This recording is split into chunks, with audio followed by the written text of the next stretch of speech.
Dandakaranya one के ऋषि मुनि जो तपस्या करते थे, वो सभी ऋषि मुनि ब्रज में गोबर उठाते थे।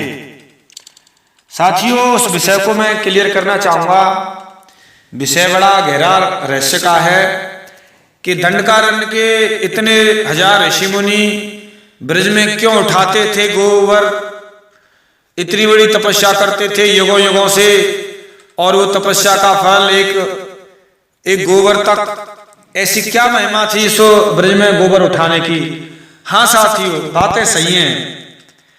वो गोबर नहीं था, भगवान की प्राप्ति का एक साधन था। जब तपस्या पूरी होती है तो जब भगवान मिलते हैं तो ऐसा ही होता है साथियों।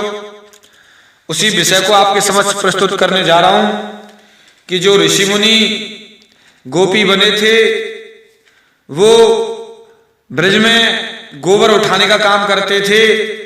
भगवान कृष्ण की गायों का गोबर उठाते थे। वही ऋषि मुनि भगवान को पा गए और वो ऋषि मुनि गोपी बने थे।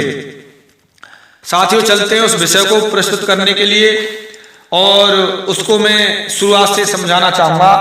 कैसे कैसे क्या क्या हुआ, कैसे हुआ, तब आपकी समझ आएगा।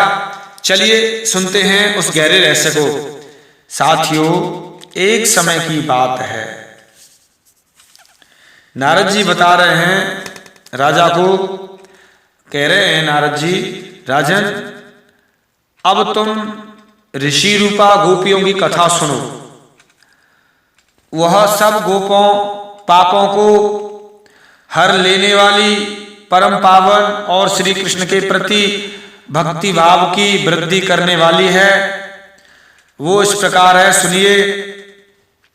एक समय की बात है, बंग देश में, बंगाल देश में, बंग देश में मंगल नाम से एक प्रसिद्ध महामनुष्य गोप था, जो बहुत ही लक्ष्मीवान, शास्त्र ज्ञान से संपन्न और 9 लाख गायों का स्वामी था। उसकी 5000 स्त्रियां थीं। किसी समय दैवयोग से उसका सारा धन नष्ट हो गया और चोरों ने उसकी गायों का अपहरण कर लिया, चुरा लिया। कुछ गायों को उस देश के राजा ने बलपूर्वक अपने अधिकार में कर लिया। इस प्रकार दीनता प्राप्त होने पर मंगल गोप बहुत दुखी हो गया। उन्हीं दिनों श्री रामचंद्र जी के वरदान से स्त्री भाव को प्राप्त दंडकारण्य के निवासी ऋषि मुनि उनकी कन्या हो गए थे।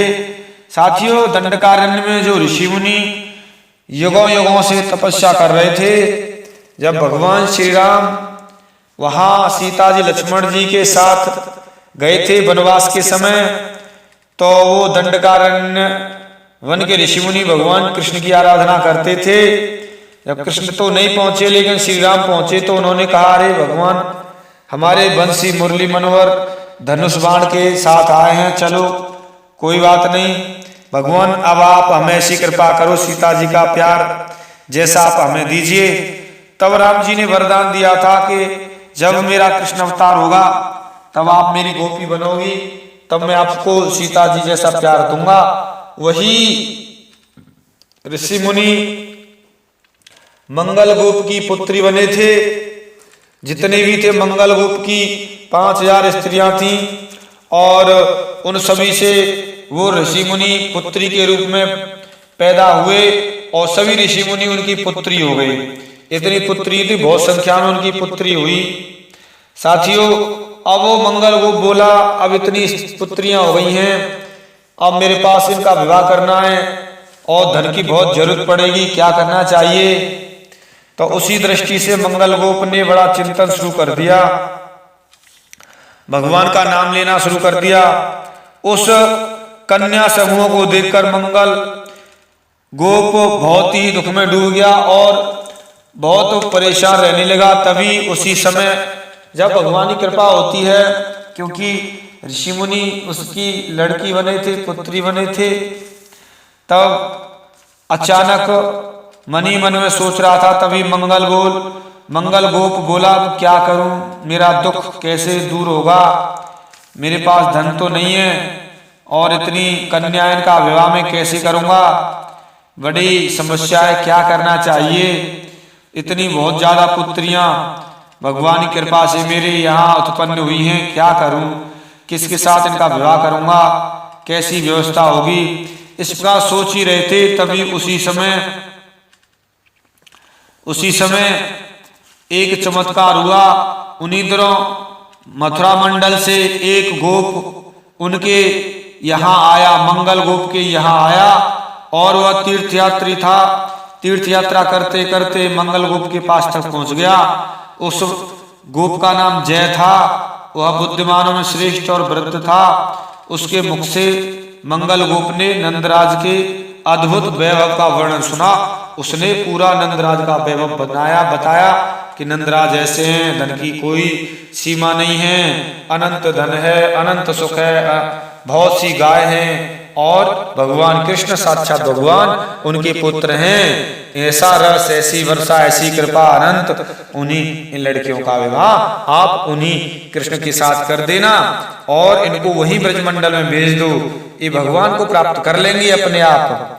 तो उसी प्रकार ऐसा पूरा वर्णन धीमे धीमे पूरा सुनाया, जो मैंने संक्षिप्त में कहा है साथियों, क्योंकि वो मंगल गोप को पूरा वर्णन सुनाने पर ही मंगल गोप बड़ा प्रसन्न हुआ और इस तरीके से विचार करने लगा मंगल गोप कि सोच विचार कर अपनी 4 लोचना पुत्रियों को, सभी कन्याओं को नंदराज के यहाँ मैं भेज दूं।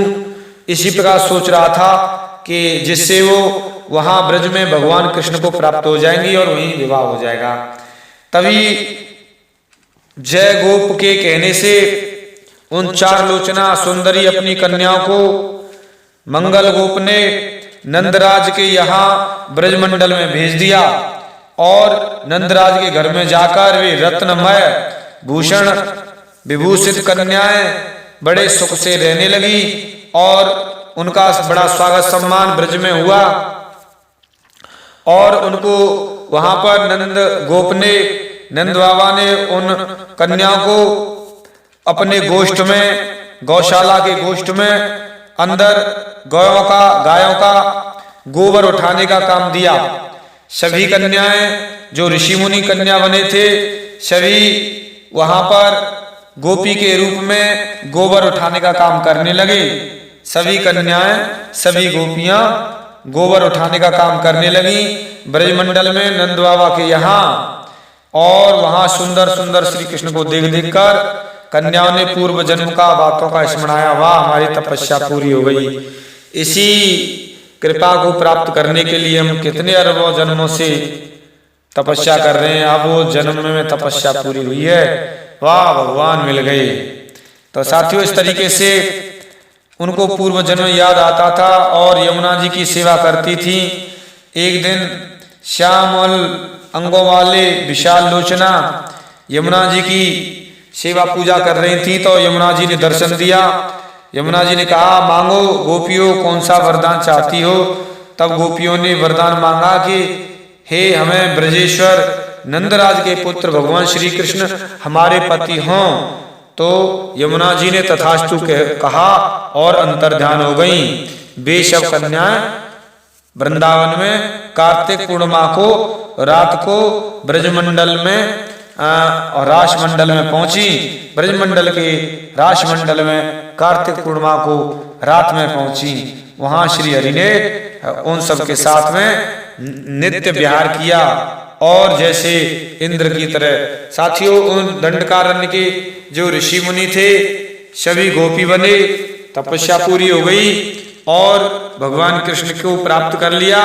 और वो रस प्राप्त करने की जो आराधना भगवान कृष्ण की जो करते थे, वो रास में नित्य अनंत रस में डूब गए और रस के सागर में डूबकर रस को प्राप्त कर लिया, भगवान को प्राप्त कर लिया।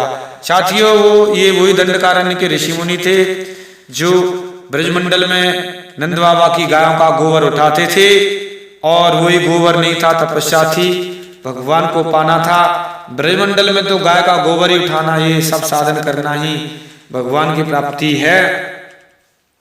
साथियों ये गहरा रहस्य मैंने आपके समक्ष प्रस्तुत किया और आप सबने इस चैनल को बड़ा प्रेम स्नेह बरसाया है, इसी प्रकार बरसाते रहिए। साथियों फिर मिलता हूं मैं किसी एक विशेष गहरे रहस्य के साथ। जय जय श्री राधे, जय श्री राधे साथियों। और इस चैनल को आगे बढ़ाएं। मिलता हूं गहरे रहस्य के साथ। जय श्री राधे, राधे राधे, जय श्री राधे।